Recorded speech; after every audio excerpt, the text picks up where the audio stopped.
విశ్లేషించి చెప్తే మేము కూడా కొంత నేర్చుకుంటాం. ఎందుకంటే అన్నీ మాకు తెలుసని మేము అనుకోం.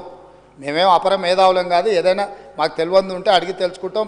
శ్రీహరి గారు లాంటి వాళ్ళు అనుభవజ్ఞులు, తుమ్మల నాగేశ్వరరావు గారు లాంటి అనుభవజ్ఞులు గతంలో ఈ శాఖలలో మంత్రులుగా బాధ్యతలు నిర్వహించిన వాళ్ళు ఉన్నారు. కొత్త తరం నేర్చుకోవాల్సిన అవసరం ఉన్నది.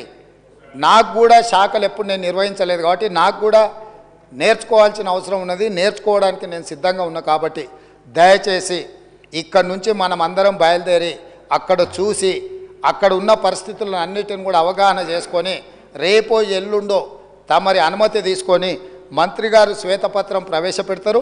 శ్వేతపత్రంలో తెలంగాణలో ఉన్న ప్రాజెక్టులు అన్నిటి మీద చర్చ చేద్దాం. అదేవిధంగా కాళేశ్వరరావు గారి మీద వీటి మీద చర్చ చేద్దాం.